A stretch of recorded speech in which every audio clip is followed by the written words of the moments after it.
एक, अंतरिक्ष प्रौद्योगिकी, स्पेस टेक्नोलॉजी।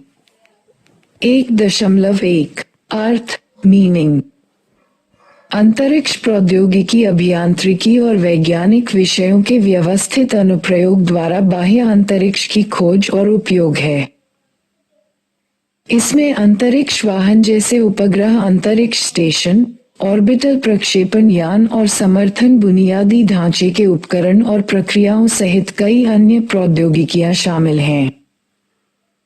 1.2 अंतरिक्ष प्रौद्योगिकी के अनुप्रयोग, एप्लीकेशंस ऑफ स्पेस टेक्नोलॉजी। कृषि, उत्पादन और लाभप्रदता बढ़ाने के लिए अंतरिक्ष आधारित प्रौद्योगिकी किसानों, कृषिविदों, खाद्य निर्माताओं और कृषि नीति निर्माताओं के लिए महत्वपूर्ण है।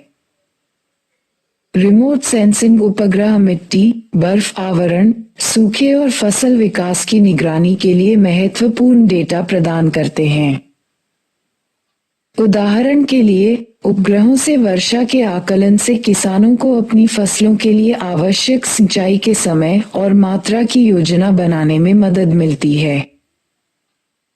सटीक जानकारी और विश्लेषण किसी क्षेत्र के कृषि उत्पादन का पहले से अनुमान लगाने में मदद कर सकते हैं और भोजन की कमी और अकाल के प्रभावों का अनुमान लगाने और उन्हें कम करने में महत्वपूर्ण हो सकते हैं। वैश्विक स्वास्थ्य, संक्रामक रोगों की महामारी विज्ञान, एपिडेमियोलॉजी का अध्ययन करने के लिए रिमोट सेंसिंग प्रौद्योगिकियों से जानकारी लागू की जा सकती है। डेटा का उपयोग रोग पैटर्न की निगरानी करने, रोगों के प्रसार के लिए पर्यावरणीय ट्रिगर को समझने, जोखिम क्षेत्रों की भविष्यवाणी करने और उन क्षेत्रों को परिभाषित करने के लिए किया जा सकता है जिनके लिए रोग नियंत्रण योजना की आवश्यकता होती है। 0 ये टेली महामारी विज्ञान, टेली एपिडेमियोलॉजी, भारत जैसे विकासशील देशों में विशेष रूप से प्रासंगिक है, जहां संक्रामक रोग मृत्यु के शीर्ष कारणों में से एक हैं। सुदूर ग्रामीण और वंचित क्षेत्रों में रोगियों और स्वास्थ्य चिकित्सकों के साथ चिकित्सा विशेषज्ञों को आभासी संपर्क में लाकर टेली हेल्थ और टेली मेडिसिन चिकित्सा और स्वास्थ्य संबंधी सेवाओं तक पहुंच में सुधार कर सकते हैं। पर्यावरण, अंतरिक्ष आधारित प्रौद्योगिकियों ने जल चक्र, वायु गुणवत्ता, वनों और प्राकृतिक पर्यावरण के अन्य पहलुओं की वैज्ञानिक समझ को बढ़ाया है।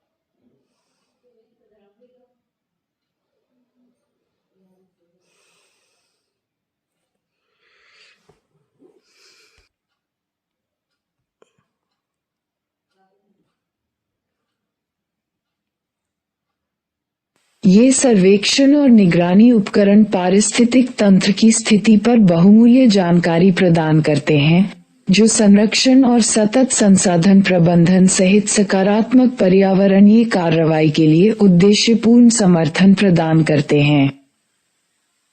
सतत विकास, विश्व के शहरों के सतत विकास को सुविधाजनक बनाने के लिए पृथ्वी अवलोकन एक महत्वपूर्ण उपकरण है। सतत लक्ष्यों और उनकी सार्वभौमिकता को केवल किफायती स्रोतों जैसे उपग्रह छवियों, सैटेलाइट इमेजेस और समान रूप से उपलब्ध स्रोतों से आसानी से उपलब्ध डेटा के माध्यम से प्राप्त किया जा सकता है। निर्णयकर्ता इस जानकारी का उपयोग रुझानों को समझने, जरूरतों का मूल्यांकन करने और सभी आबादी के सर्वोत्तम हित में सतत विकास नीतियां और कार्यक्रम बनाने के लिए करते हैं।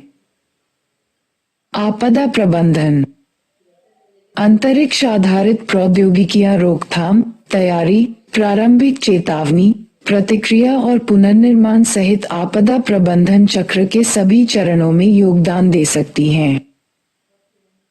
किसी आपदा के घटित होने से पहले रिमोट सेंसिंग डेटा प्रणाली और मॉडलों के लिए जानकारी प्रदान करते हैं जो आपदाओं की भविष्यवाणी कर सकते हैं और प्रारंभिक चेतावनी प्रदान कर सकते हैं। मौसम विज्ञान और भूभौतिकी उपग्रहों सहित विभिन्न प्रकार के उपग्रह तूफान की चेतावनी और खोज और बचाव प्रयासों के लिए परिचालन क्षमता प्रदान करते हैं। शिक्षा, वेब और वीडियो कॉन्फ्रेंसिंग और वॉइस ओवर इंटरनेट प्रोटोकॉल जैसी प्रौद्योगिकियां शिक्षकों और छात्रों को भौतिक स्थानों की परवाह किए बिना आभासी कक्षाएं बनाने में मदद करती हैं। टेली एजुकेशन इतना लोकप्रिय हो गया है कि दुनिया भर में कई संस्थान अब सबसे सरल निर्देश से लेकर डिग्री और डॉक्टरेट कार्यक्रमों तक दूरस्थ शिक्षा के विकल्प प्रदान करते हैं। मानव उपनिवेश, अंतरिक्ष आधारित प्रौद्योगिकियां सामाजिक और पर्यावरणीय रूप से सतत मानव बस्तियों की योजना बनाने के लिए अद्वितीय उपकरण प्रदान करते हैं। केंद्र सरकार के नीति निर्माता, शहर योजनाकार, अभियंता और भूदृश्य वास्तुकार भूमि उपयोग और भूमिकारूप व्यवस्था इंफ्रास्ट्रक्चर के विकास के मौजूदा पैटर्न को मापने और निगरानी करने के लिए रिमोट सेंसिंग उपकरण का उपयोग करते हैं। संचार, अंतरिक्ष आधारित प्रौद्योगिकियां जैसे संचार उपग्रह एक या कई स्थानों से आवाज, वीडियो और डेटा के साथ सिग्नल प्रसारण करके वैश्विक दूरसंचार प्रणालियों को सक्षम बनाती हैं।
जबकि अंतरिक्ष प्रौद्योगिकियों के लिए पृथ्वी आधारित विकल्प कभी-कभी संभव होते हैं, अंतरिक्ष आधारित तकनीक अक्सर भूमिकारूप व्यवस्था की आवश्यकताओं को कम कर सकती है और अधिक लागत प्रभावी सेवा वितरण विकल्प प्रदान कर सकती है।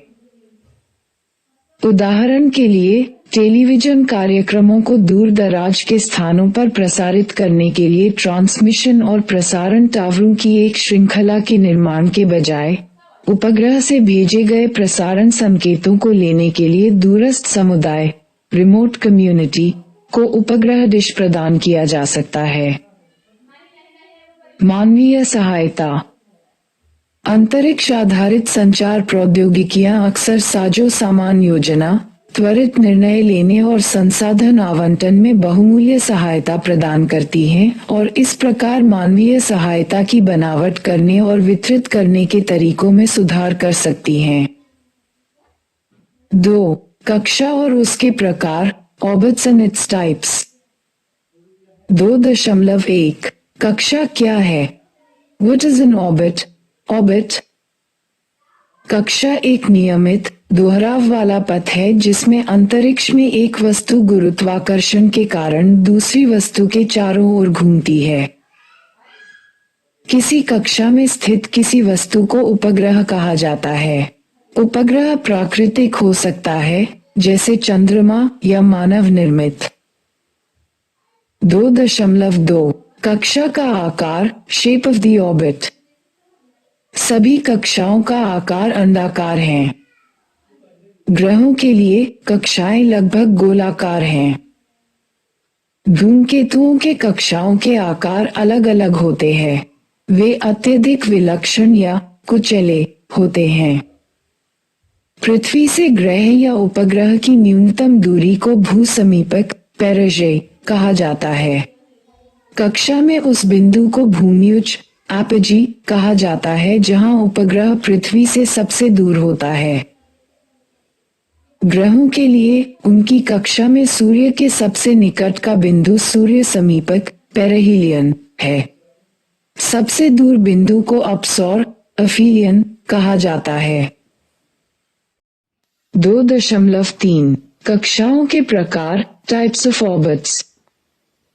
2.3.1 निम्न पृथ्वी कक्षा, लो अर्थ ऑर्बिट लियो। निम्न पृथ्वी कक्षा लियो एक ऐसी कक्षा है जो पृथ्वी की सतह के अपेक्षाकृत करीब होती है।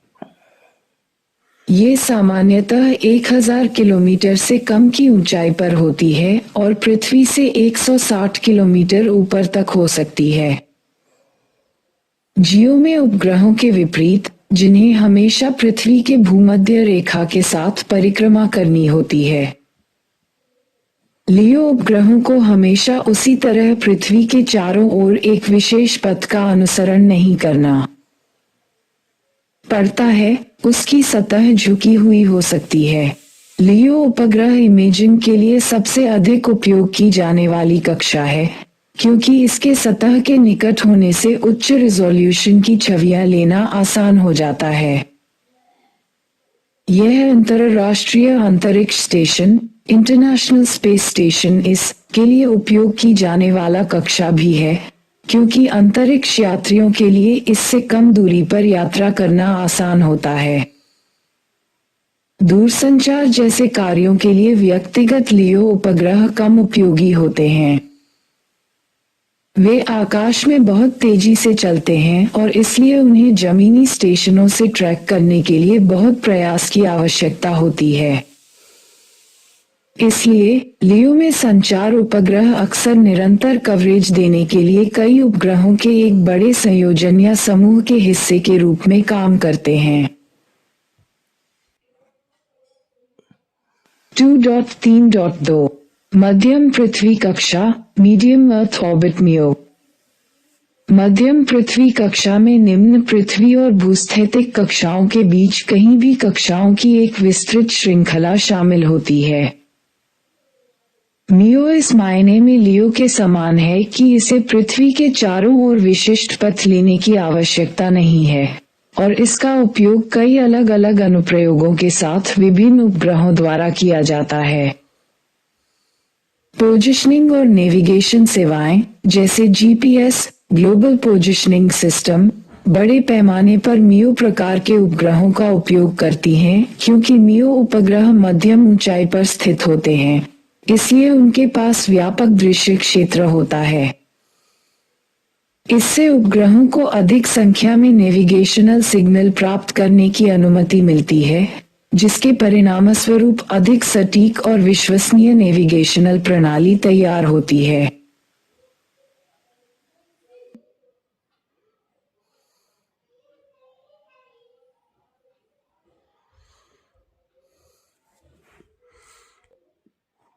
जब कोई उपग्रह पृथ्वी के केंद्र से ठीक 42,164 किलोमीटर, पृथ्वी की सतह से लगभग 36,000 किलोमीटर दूर पहुंचता है, तो वह एक ऐसे स्थान में प्रवेश करता है जहां उसका कक्षा पृथ्वी के घूर्णन से मेल खाती है।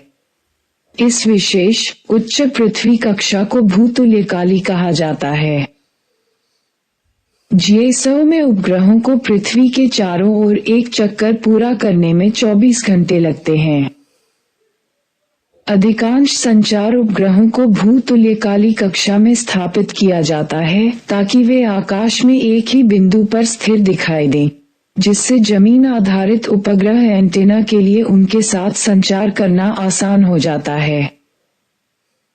भूमध्य रेखा, शून्य पर विलक्षणता और झुकाव के ठीक ऊपर वृत्ताकार भूतुल्यकाली कक्षा में उपग्रह में भूस्थैतिक कक्षा होती है, जो जमीन के सापेक्ष बिल्कुल भी गति नहीं करती।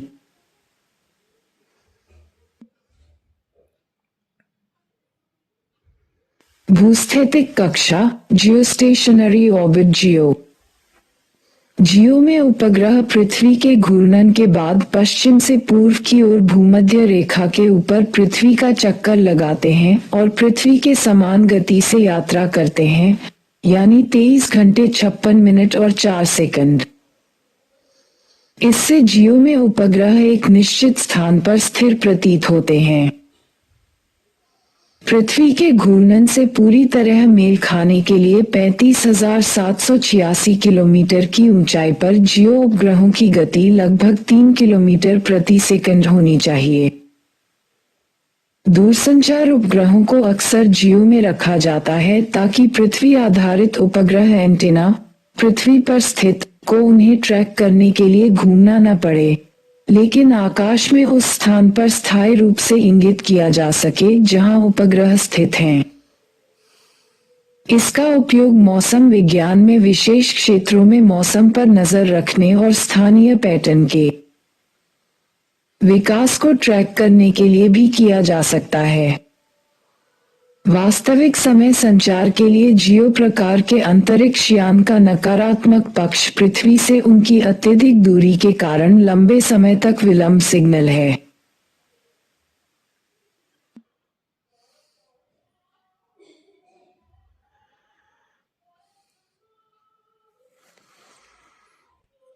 सूर्य तुल्यकालिक कक्षा, सन सिंक्रोनस ऑर्बिट SSO।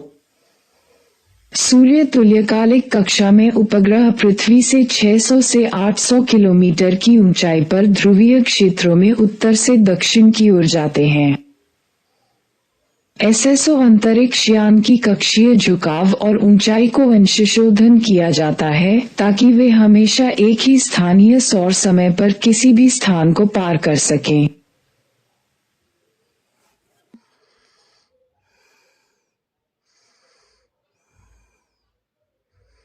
इस प्रकार इमेजिंग के लिए प्रकाश की स्थिति सुसंगत होती है, जो इस प्रकार के उपग्रह को पृथ्वी अवलोकन और पर्यावरण निगरानी के लिए आदर्श बनाती है।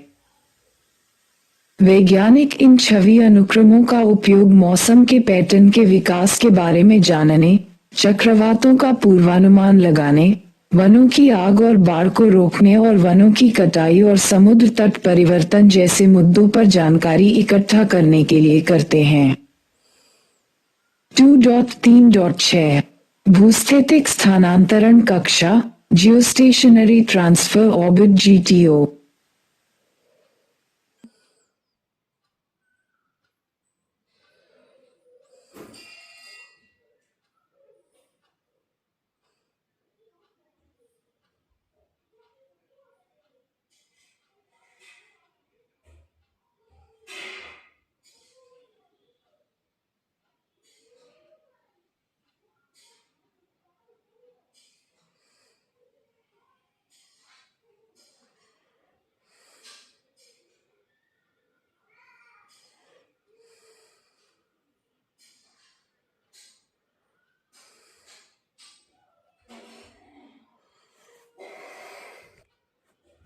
अक्सर उपग्रहों को स्थानांतरण कक्षा पर रखा जाता। यह एक ऐसी कक्षा है जहां अंतर्निर्मित मोटरों से अपेक्षाकृत कम ऊर्जा का उपयोग करके उपग्रह या अंतरिक्ष यान एक कक्षा से दूसरे कक्षा में जा सकते हैं। यह एक उपग्रह को जियो जैसी उच्च ऊंचाई वाली कक्षा तक पहुंचने की अनुमति देता है। वास्तव में इस ऊंचाई तक जाने के लिए लॉन्च वाहन की आवश्यकता नहीं होती है। इस तरह से जियो तक पहुंचना सबसे आम स्थानांतरण कक्षाओं का एक उदाहरण है, जिसे भूस्थैतिक स्थानांतरण कक्षा GTO कहा जाता है। जब पेलोड 35,786 किलोमीटर की जियो ऊंचाई पर भूमि उच्च तक पहुंचता है, तो यह अपने इंजनों को इस तरह से फायर करता है कि यह गोलाकार जियो कक्षा में प्रवेश कर सकें और वहीं रह सकें।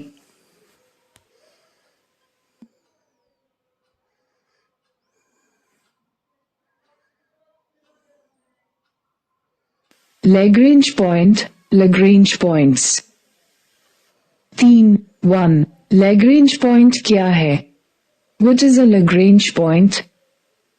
लैग्रेंज पॉइंट अंतरिक्ष में एक स्थान है जहां दो बड़े निकायों, जैसे कि पृथ्वी और सूर्य या पृथ्वी और चंद्रमा का संयुक्त गुरुत्वाकर्षण बल बहुत छोटे तीसरे निकाय द्वारा महसूस किए गए केंद्रापसारक बल, सेंट्रीफ्यूगल फोर्स, के बराबर होता है। बलों की परस्पर क्रिया संतुलन का एक बिंदु बनाती है जहां एक अंतरिक्ष यान को अवलोकन करने के लिए पार्क किया जा सकता है। बिंदुओं का नाम 18वीं सदी के गणितज्ञ जोसेफ लुई लैग्रेंज के नाम पर रखा गया है, जिन्होंने 1772 के एक पेपर में इनके बारे में लिखा था, जिसे उन्होंने तीन निकाय समस्या कहा था। इन्हें लैग्रेंजियन पॉइंट और लाइब्रेशन पॉइंट भी कहा जाता है। 3.2 अलग अलग पॉइंट, डिफरेंट पॉइंट्स। 5 ऐसे विशेष पॉइंट हैं जहां एक छोटा द्रव्यमान दो बड़े द्रव्यमानों के साथ एक स्थिर पैटर्न में परिक्रमा कर सकता है। इन 5 लैग्रेंज पॉइंटों में से 3 अस्थिर हैं और 2 स्थिर हैं। अस्थिर लैग्रेंज पॉइंट जिन्हें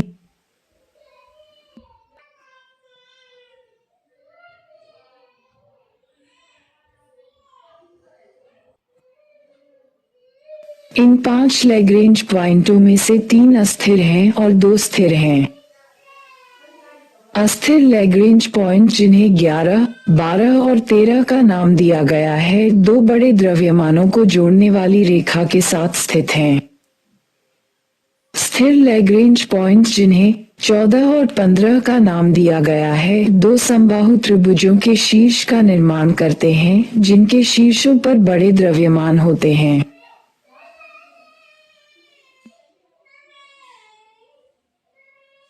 पृथ्वी सूर्य प्रणाली का 11 पॉइंट सूर्य का निबंधी दृश्य प्रदान करता है और वर्तमान में सौर और हेलियोस्फेरिक वेधशाला उपग्रह solar and heliospheric observatory satellite SOHO का निवास है। इसरो का आदित्य लिली पॉइंट पर स्थित है। 12 पॉइंट खगोल विज्ञान के लिए आदर्श है क्योंकि यहाँ अंतरिक्ष यान पृथ्वी के साथ आसानी से संचार करने के लिए काफी करीब है। 12 सौर ऊर्जा के लिए सूर्य, पृथ्वी और चंद्रमा को अंतरिक्ष यान के पीछे रख सकता है और दूरबीनों के लिए गहरे स्थान का स्पष्ट दृश्य प्रदान करता है। 13 सूर्य के पीछे पृथ्वी की कक्षा के विपरीत स्थित है। फिलहाल विज्ञान को इस स्थान का कोई उपयोग नहीं मिला है। 14 और 15 पॉइंट स्थिर कक्षाओं का निवास हैं, जब तक कि दो बड़े द्रव्यमानों के बीच द्रव्यमान अनुपात 24.96 से अधिक हो। 0 ये स्थिति पृथ्वी सूर्य और पृथ्वी चंद्रमा दोनों प्रणालियों और सौर मंडल में निकायों के कई अन्य जोड़े के लिए संतुष्ट है। 4 उपग्रह प्रक्षेपण यान, सैटेलाइट लॉन्च व्हीकल्स।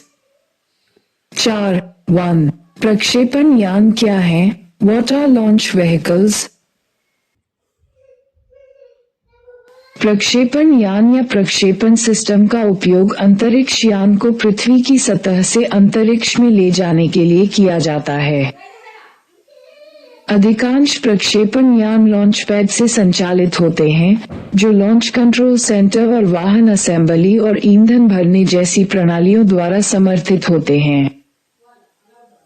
उन्हें उनकी कक्षीय पेलोड क्षमता के आधार पर वर्गीकृत किया जाता है, छोटे, मध्यम, भारी से लेकर अति भारी लिफ्ट तक।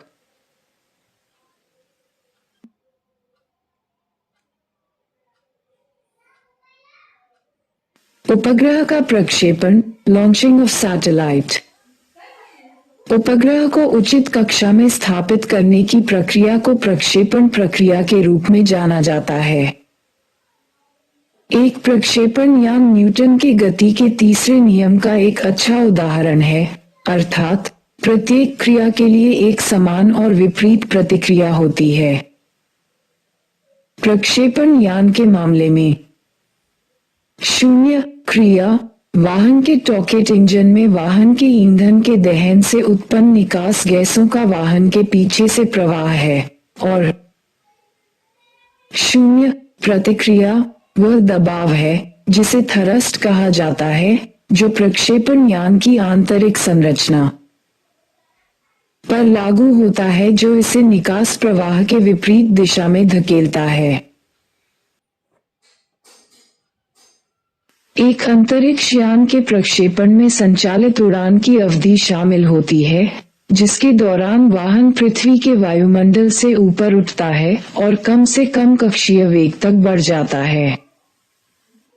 जब रॉकेट का अंतिम चरण जल जाता है तो संचालित उड़ान समाप्त हो जाती है और अंतरिक्ष यान अलग हो जाता है और फ्री फॉल में बने रहता है।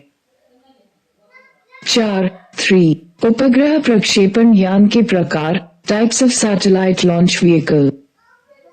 प्रक्षेपण यान मूल रूप से बहुचरण रॉकेट हैं और इस प्रकार इन्हें मुख्य रूप से वर्गीकृत किया गया है।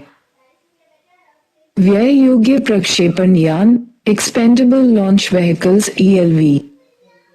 व्यय योग्य प्रक्षेपण यान एक एकल उपयोग लॉन्च वाहन है जिसका उपयोग आमतौर पर अंतरिक्ष में पेलोड प्रक्षेपण करने के लिए किया जाता है। अधिकांश उपग्रहों को ELV का उपयोग करके कक्षा में प्रक्षेपित किया जाता है। व्यय योग्य प्रक्षेपण वाहनों में आमतौर पर ऐसे चरण होते हैं जिन्हें एक एक करके त्याग दिया जाता है, ताकि उन हिस्सों को ले जाना और तेज करना न पड़े जिनकी अब आवश्यकता नहीं है। ELV में 3 चरण होते हैं। ELV का पहला और दूसरा चरण उपग्रह को लगभग 50 मील और 100 मील तक बढ़ाता है। ELV का तीसरा चरण उपग्रह को स्थानांतरण कक्षा में स्थापित करता है। एक बार जब उपग्रह स्थानांतरण कक्षा में पहुंच जाता है तो प्रक्षेपण यान का कार्य पूरा हो जाता है और विभिन्न हिस्से आमतौर पर पृथ्वी पर गिरते वक्त अपने आप नष्ट हो जाते हैं। पुनः प्रयोज्य प्रक्षेपण यान, रियूजेबल लॉन्च व्हीकल्स (RLV). प्रक्षेपण वाहनों की यह श्रेणी पुनः प्रयोज्यता प्रदान करती है और इसलिए इसका उपयोग अंतरिक्ष में उपग्रहों को प्रक्षेपण करने के लिए कई बार किया जा सकता है। आमतौर पर इस प्रकार का प्रक्षेपण यान उपग्रह को अंतरिक्ष में छोड़ने के बाद वापस पृथ्वी पर लौट आता है। कभी कभी RLV को अंतरिक्ष शटल नाम भी दिया जाता है। RLV के कार्य ELV के पहले और दूसरे चरण के कार्यों के समान हैं। हालांकि तीसरे चरण में उपग्रह को कार्गो क्षेत्र के साथ डाला जाता है और जब RLV लगभग 150 से 200 मील की ऊंचाई प्राप्त कर लेता है तो उपग्रह कार्गो क्षेत्र से बाहर निकल जाता है। एक बार जब यह ऊंचाई हासिल हो जाती है तो शटल को प्रक्षेपित किया जाता है जिससे उपग्रह स्थानांतरण कक्षा में स्थापित हो जाता है। इसके बाद अंतरिक्ष यान पुनः उपयोग के लिए वापस धरती पर लौट आता है। 4.4 उपग्रह प्रक्षेपण यान के लाभ और परिसीमन, advantages and limitations of satellite launch vehicles. प्रक्षेपण यान, व्यययोग्य प्रक्षेपण यान। लाभ, पुनः प्रयोज्य लॉन्च सिस्टम की तुलना में डिजाइन में सरल। परिसीमन, केवल एक बार ही प्रयोग योग्य। आधुनिक पुनः प्रयोज्य। कम विकास लागत, मिशन विफलता का कम जोखिम। प्रक्षेपण होने में कम समय, अधिक से अधिक पेलोड प्रदान करता है। वाहनों की तुलना में इसकी प्रति लॉन्च लागत काफी अधिक है।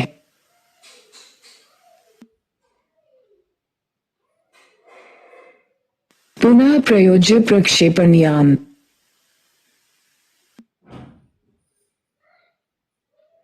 प्रति प्रक्षेपण कम लागत, बेहतर पर्यावरणीय पदचिह्न, पुनः प्रयोज्यता के कारण सामग्री लागत में कमी, प्रक्षेपण लचीलेपन में वृद्धि, लैंडिंग और पुनर्प्राप्ति के लिए उच्च स्तर की सटीकता परिशुद्धता की आवश्यकता होती है। उच्च विकास लागत, तकनीकी जटिलता,